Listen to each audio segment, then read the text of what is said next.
नमस्कार, डेली 24 भारत देख रहे हैं आप। मैं हूं आपके साथ साहिल धुलिया। बुलेटिन की शुरुआत करेंगे। ईरान की सेना के प्रवक्ता ने बड़ा दावा करते हुए कहा कि इजराइल सऊदी अरब के तेल ठिकानों पर हमला करने की योजना बना रहा है और उसका आरोप ईरान पर डालने की कोशिश कर सकता है। ईरान ने इसे संभावित फॉल्स फ्लैग ऑपरेशन बताया है।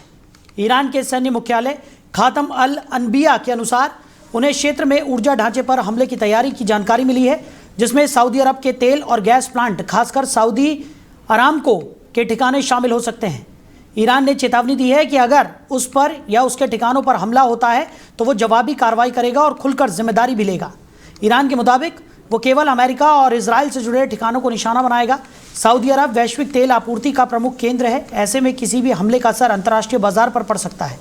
स्ट्रेट ऑफ होर्मुज में फंसे जहाज़ों और बढ़ते तनाव के बीच इस बयान ने मिडिल ईस्ट में चिंताओं को और बढ़ा दिया है। तो इसी खबर पर ज़्यादा चर्चा के लिए हमारे मैनेजिंग एडिटर रमेश ठाकुर जी हमारे साथ जुड़ गए। रमेश जी, इजराइल पर फॉल्स फ्लैग ऑपरेशन का आरोप ईरान की तरफ से लगाया गया है, यानी उसका कहना है कि इजराइल कुछ तेल ठिकानों पर हमला कर सकता है और उसका आरोप जो है वो ईरान पर मरने की तैयारी कर रहा है, ऐसी जानकारी प्राप्त हो रही है। अगर ऐसा होता है तो एक बार फिर से स्थितियां जो हैं वो और ज्यादा गंभीर होती हुई दिखाई पड़ेंगी। कैसे देख रहे हैं आप? देखिए, सुबह ही ईरान की तरफ से एक स्टेटमेंट जारी किया गया है। उनके विदेश के प्रवक्ता हैं, उन्होंने साफ कह दिया है कि जो वार के जो रूल है उसको हम पूरी तरीके से अपना रहे हैं। हम उन जगहों को टारगेट बिल्कुल नहीं कर रहे हैं जहां पे आवाम रहती है, बच्चे पढ़ते हैं, या फिर खनन पदार्थ या फिर कुएं हैं कच्चे तेल के, हम उसको बिल्कुल भी हम लोग उसको निशाना नहीं बनाएंगे, उन्होंने डिनाई करा है। और साथ में एक चीज उन्होंने और ऐड कर दी है कि हम खाड़ी देशों पे अब हम कोई भी आक्रमण कोई भी नहीं करेंगे, ये साफ उन्होंने कह दिया। और इसके इतर उन्होंने बताया कि जो हमारी इस समय जो शर्तें हैं, जो मांगे हैं, उसको कम से कम इजराइल और अमेरिका इसको माने।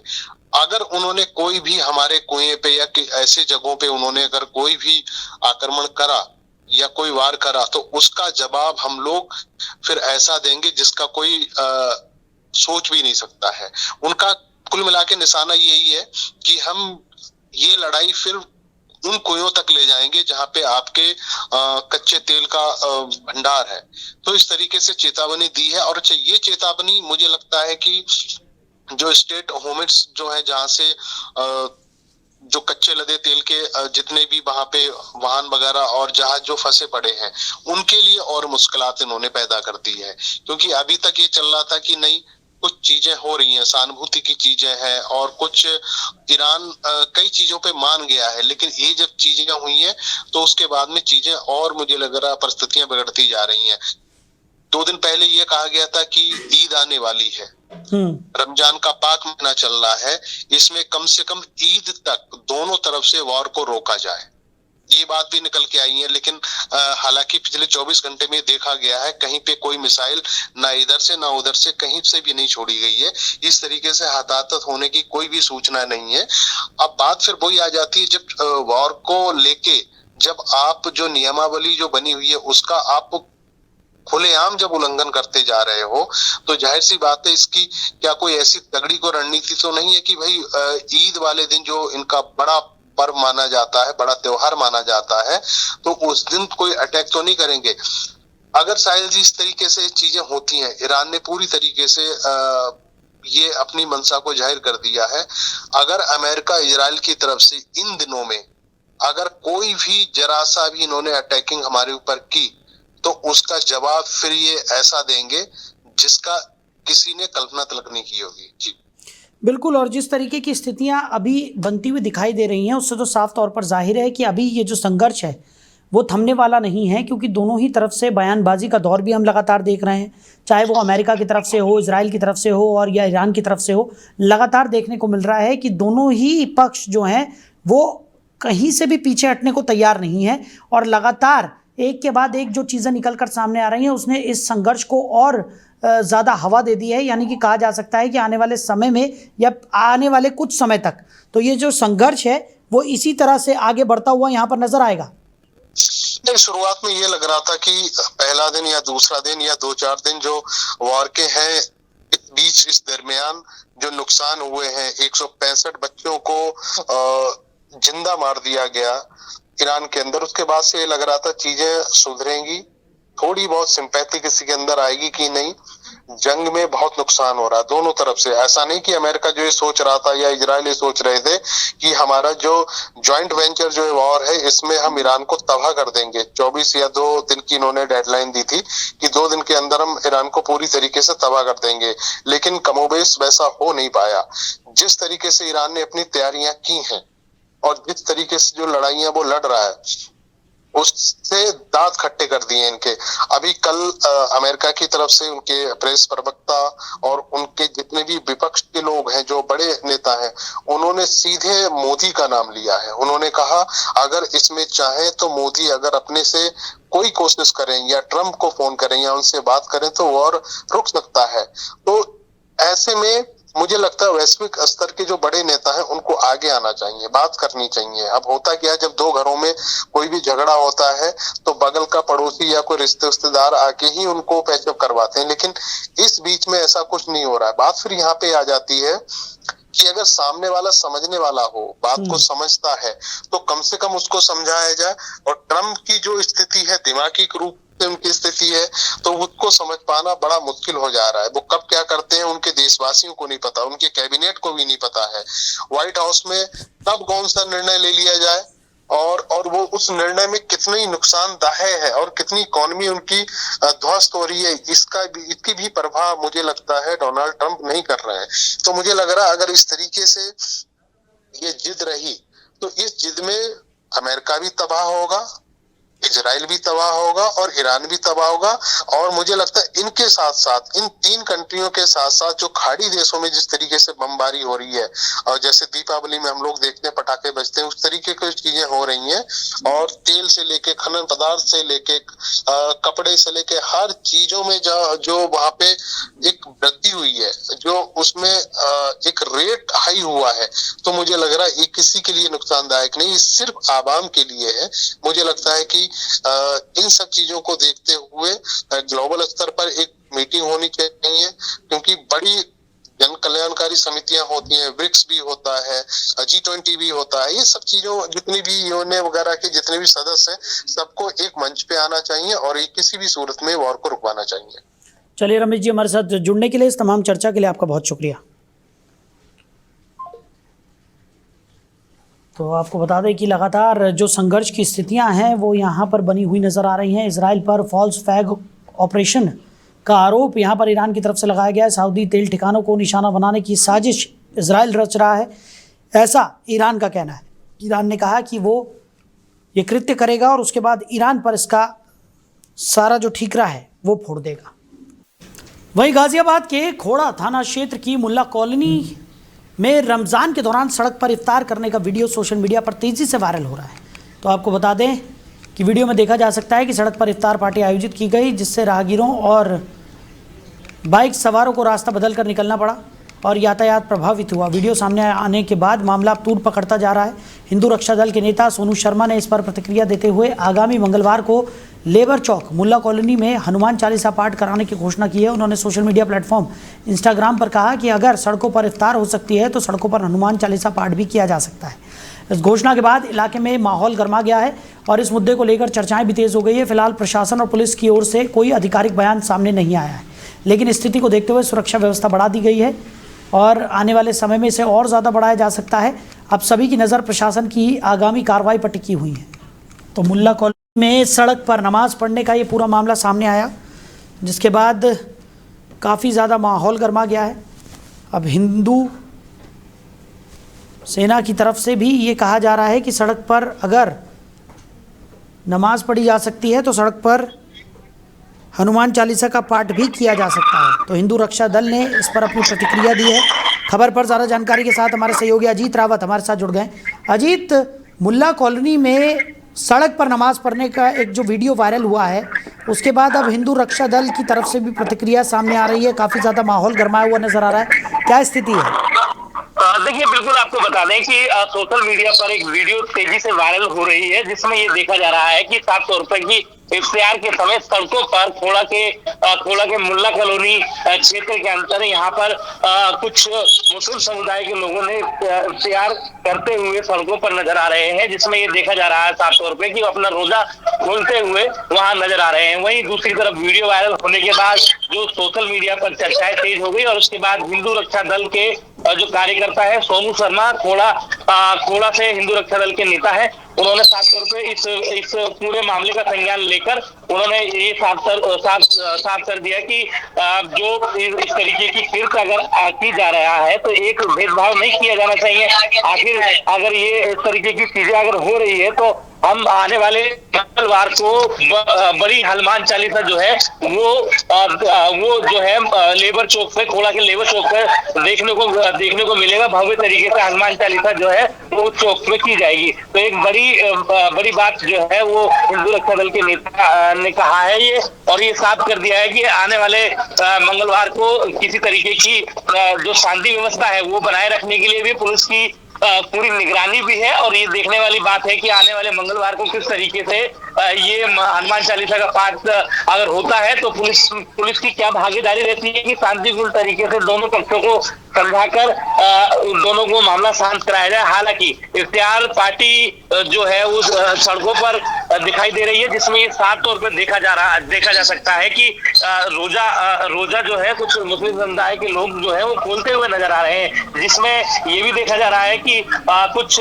बाइक सवार वाहन चालक है वो वापस वहां से मुड़के और वापस वहां से रास्ता बदलते हुए दिखाई दे रहे हैं, जिसमें साफ तौर पे ये भी कहा गया कि जो हिंदू रक्षा दल की तरफ से ये भी कहा गया कि रास्ते को रोक करके लोगों को कितनी परेशानियों का सामना करना पड़ रहा है ये भी आप तस्वीरों में देख सकते हो। इससे साफ तौर पे जाहिर है कि आने वाले मंगलवार को बड़े पैमाने पर यहाँ हनुमान चालीसा का भी आयोजन जो है वो हम करने वाले हैं। इसको लेकर पुलिस ने भी अपनी कमर कस ली और देखने वाली बात ये भी होगी कि आखिरकार इस मामले को किस तरीके से पुलिस हैंडल कर पाती है, क्योंकि ये एक बड़ी चुनौती होगी। और लगातार कई वीडियो ऐसी भी वायरल हुई थी सोनू शर्मा की, जो हिंदू रक्षा दल से कार्यकर्ता है, उनकी एक पूर्व में वीडियो भी हुई है, इसमें उनके ऊपर कार्रवाई भी की गई थी। हालांकि एक हिंदू लड़की को एक किराए पर जो है वो एक मुस्लिम लड़का रख रहा था, तो उसमें भी उस मामले में भी चर्चा का विषय जो है वो बन गया था। लगातार इस तरीके का जो माहौल है वो गाजियाबाद के खोड़ा में देखा जा रहा है। फिलहाल स्थिति सामान्य है और शांति व्यवस्था बनाए रखने के लिए पुलिस के जो पुख्ता इंतजाम है वो भी अब देखने को मिल रहे हैं। चलिए अजीत, हमारे साथ जुड़ने के लिए, इस तमाम जानकारी के लिए आपका बहुत शुक्रिया। तो मुल्ला कॉलोनी का ये वीडियो वायरल हुआ है, जिसके बाद अब माहौल गर्मा गया है। हिंदू रक्षा दल ने भी इस वीडियो पर अपनी प्रतिक्रिया जाहिर की है। बता दें कि इस वीडियो में कुछ मुस्लिम लोग सड़क पर नमाज अदा करते हुए नज़र आ रहे हैं, जिसके बाद हिंदू रक्षा दल का कहना है कि अगर सड़क पर नमाज अदा की जा सकती है तो हनुमान चालीसा का पाठ भी किया जा सकता है। तो उन्होंने आह्वान किया है कि जल्द ही अब वो सड़कों पर हनुमान चालीसा का पाठ करेंगे और वो भी भव्य रूप से ये पाठ किया जाएगा। वहीं उत्तर प्रदेश के मुजफ्फरनगर जिले के रामपुरी मोहल्ले में गुरुवार सुबह एक परचून की दुकान पर सामान लेने को लेकर विवाद इतना बढ़ गया कि दो पक्षों के बीच मारपीट हो गई। आरोप है कि एक दबंग व्यक्ति ने पहले अपनी जाति के लोगों को सामान देने की बात कही, जिसका विरोध करने पर झगड़ा शुरू हुआ। बताया जा रहा है कि इसके बाद आरोपी पक्ष ने दलित परिवार के घर पर हमला कर दिया। इस दौरान दोनों ओर से जमकर मारपीट हुई, जिसमें 2 महिलाओं समेत 5 लोग घायल हो गए। घायलों को उपचार के लिए अस्पताल में भर्ती कराया गया है। घटना पास के एक मकान में लगे सीसीटीवी कैमरे में कैद हो गई, जिसका वीडियो सोशल मीडिया पर तेजी से वायरल हो रहा है। पीड़ित पक्ष ने आरोप लगाया है कि हमलावरों ने जाति सूचक शब्दों का इस्तेमाल किया और घर में घुसकर हमला किया। पुलिस ने मामले में शिकायत के आधार पर केस दर्ज कर लिया है और आरोपियों की तलाश शुरू कर दी है। अधिकारियों का कहना है कि जांच के बाद उचित कानूनी कार्रवाई की जाएगी। घर पर आके हत्यापाई करी लोगों ने करी है, क्या पूरा मामला है? जी, ठाकुर समाज के लोग है जी। ऐसी जाति सूचक शब्द बोल ले और वो तुम्हें ऐसे मारेंगे, वो करेंगे। लमडो को बुला के हमारे घर पर हमला करा, लेडीजों पर हमला करा। मेरे भाई का पैर टूट रहा, सिर में चोट लग रही, दूसरे भाई के सिर में चोट लग रही, मेरे भी गुम चोट है। लेडीजों पर हमला करा, लेडीज के कपड़े फाड़ रखे। आज सुबह थाना क्षेत्र कोतवाली नगर के मोहल्ला रामपुरी में दो पक्षों के बीच दुकान पर एक हल्के फुल्का विवाद हुआ, फिर उसके बाद में दोनों तरफ से हल्की फुल्की मारपीट हुई है, जिसमें जो मजरूफ व्यक्ति है उनका मेडिकल करवाया गया है और उनकी प्राप्त तहरीर के आधार पर मुकदमा पंजीकृत कराते हुए अग्रिम विधिक कार्रवाई।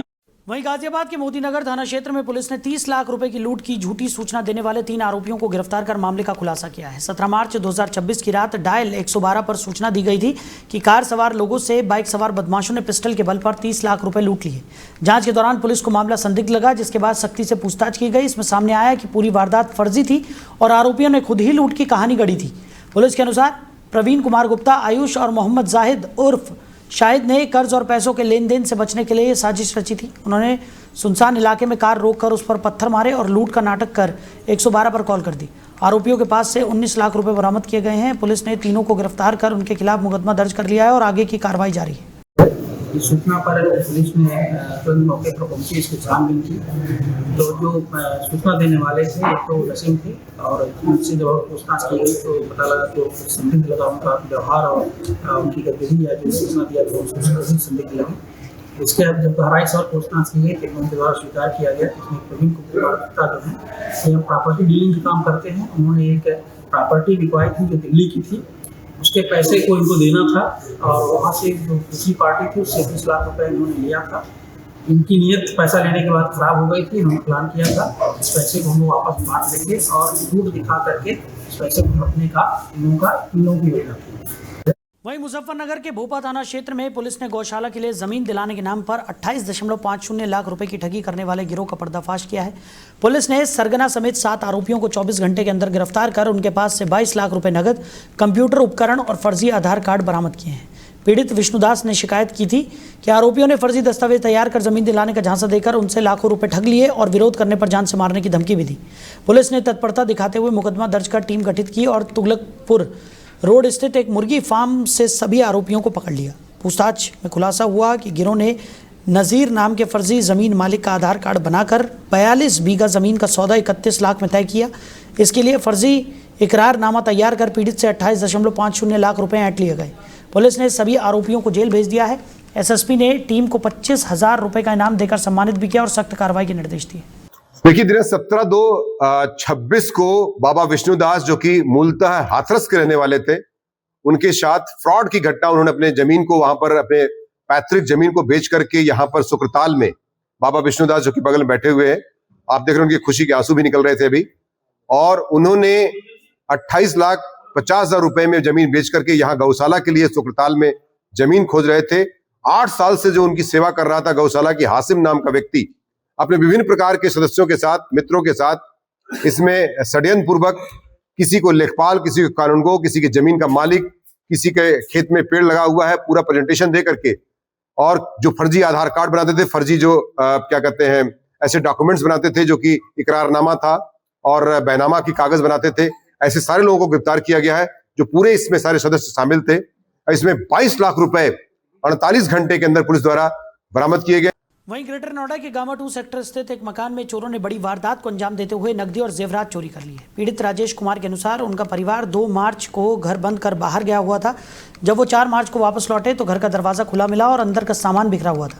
जांच करने के बाद पता चला कि चोरों ने अलमारी का ताला तोड़कर करीब 1.25 लाख रुपए नगद और चांदी के जेवरात चोरी कर लिए।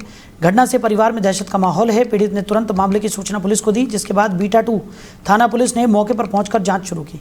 पुलिस ने मामला दर्ज कर आसपास के सीसीटीवी कैमरों की फुटेज खंगालनी शुरू कर दी है ताकि आरोपियों की पहचान की जा सके। पुलिस अधिकारियों का कहना है कि जल्द ही घटना का खुलासा कर आरोपियों को गिरफ्तार किया जाएगा। वहीं दिल्ली में रंगदारी और फायरिंग के सनसनीखेज मामले में पुलिस की स्पेशल सेल को बड़ी सफलता हासिल हुई है। करीब 1 साल से फरार आरोपी जसविंदर सिंह उर्फ जस्सी उर्फ बंटी 26 साल का जो बताया जा रहा है को गिरफ्तार कर लिया गया है, जो हरियाणा के अंबाला का रहने वाला है और कोर्ट से घोषित अपराधी भी था। ये मामला मार्च 2025 का है, जब जगतपुरी इलाके के एक व्यक्ति को धमकी भरे कॉल आने लगे। कॉल करने वाला खुद को गुरजंत सिंह उर्फ जनता बताकर 4 करोड़ रुपए की रंगदारी मांग रहा था। पैसे देने से इनकार करने पर 1 और 2 अप्रैल 2025 की रात आरोपी ने पीड़ित के घर पर फायरिंग कर दी, जिससे इलाके में दहशत फैल गई थी। जांच में सामने आया कि आरोपी ने फिल्मी अंदाज में वारदात को अंजाम दिया। वो बस से दिल्ली आया, कश्मीरी गेट से ऑटो लेकर कृष्णानगर पहुंचा, बाइक चोरी की और उससे फायरिंग कर फरार हो गया। सीसीटीवी और तकनीकी जांच के आधार पर पुलिस ने 16 मार्च 2026 को पंजाब के खरड़ से आरोपी को गिरफ्तार किया। फिलहाल उससे पूछताछ जारी है। वहीं दिल्ली एनसीआर में बीते दिनों हुई बारिश और तेज हवाओं ने मार्च की शुरुआत में पड़ रही भीषण गर्मी से बड़ी राहत दी है। 15 मार्च से मौसम में आए बदलाव के बाद लगातार बारिश और ठंडी हवाओं से तापमान में गिरावट दर्ज की गई है। 18 और 19 मार्च को आंधी तूफान के साथ हुई बारिश के बाद अधिकतम तापमान 22 से 23 डिग्री और न्यूनतम 14 से 15 डिग्री सेल्सियस तक पहुंच गया है। 50 किलोमीटर प्रति घंटे से अधिक रफ्तार की हवाओं ने मौसम को सुहाना बना दिया है। भारत मौसम विज्ञान विभाग यानी कि IMD ने 18 से 20 मार्च तक येलो अलर्ट जारी किया है और आगे भी बारिश व तेज हवाओं की संभावना जताई है। वहीं पालम इलाके में हुए दर्दनाक हादसे ने दिल्ली को झकझोर कर रख दिया, जिसमें कई लोगों की जान चली गई और एक परिवार पूरी तरह उजड़ गया। घटना के बाद अरविंद केजरीवाल, सौरभ भारद्वाज और संजय सिंह मौके पर पहुंचे और पीड़ित परिवार से मुलाकात की। केजरीवाल ने प्रशासन पर गंभीर आरोप लगाते हुए कहा कि हादसे के दौरान फायर ब्रिगेड समय पर नहीं पहुंची और हाइड्रोलिक लिफ्ट ने भी सही से काम नहीं किया, जिससे राहत कार्य प्रभावित हुआ। उनका कहना है कि समय पर कार्रवाई होती तो कई जानें बच सकती थी। वहीं उन्होंने कुछ भारतीय जनता पार्टी कार्यकर्ताओं पर हंगामा और पीड़ितों से बदसलूकी का आरोप भी लगाया। दूसरी ओर दिल्ली सरकार के मंत्री आशीष सूद ने इन आरोपों को खारिज करते हुए कहा कि सरकार मामले को गंभीरता से ले रही है। सरकार ने पूरे शहर में फायर सेफ्टी ऑडिट कराने का फैसला लिया है, जिसमें थर्ड पार्टी एक्सपर्ट्स की मदद ली जाएगी ताकि भविष्य में ऐसी घटनाओं को रोका जा सके। वहीं दिल्ली के गांधीनगर इलाके में घरेलू LPG सिलेंडर की उपलब्धता को लेकर जमीनी हकीकत और सरकारी दावों में बड़ा अंतर देखने को मिल रहा है। इंडियन गैस की एक गैस एजेंसी पर सुबह से ही लंबी कतारें लगी है, जहां लोग घंटों इंतजार के बाद भी सिलेंडर नहीं ले पा रहे हैं। एजेंसी का कहना है कि सिलेंडर की कोई कमी नहीं है, बल्कि समस्या सर्वर डाउन होने की वजह से है। काउंटर अटेंडेंट के मुताबिक सुबह 9:30 बजे से सिस्टम काम नहीं कर रहा, जिससे ग्राहकों को मिलने वाला DAC यानी डिलीवरी ऑथेंटिकेशन कोड जनरेट नहीं हो पा रहा है। बिना इस कोड के गैस देना संभव नहीं है। दूसरी ओर ग्राहकों का कहना है कि होम डिलीवरी भी फेल हो चुकी है। रमज़ान के दौरान ये समस्या और बढ़ गई है, क्योंकि लोगों को सहरी और इफ्तार के लिए समय पर खाना बनाना ज़रूरी होता है। कई लोग मजबूरी में बाहर से खाना मंगाने को विवश हैं। लगातार बढ़ती मांग और तकनीकी खामियों के चलते स्थिति गंभीर होती जा रही है। अगर जल्द समाधान नहीं हुआ तो आने वाले दिनों में लोगों की मुश्किलें और बढ़ सकती हैं। तो फिलहाल इस बुलेटिन में मेरे साथ इतना ही। आप बने रहिए और देखते रहिए Daily 24 भारत। नमस्कार।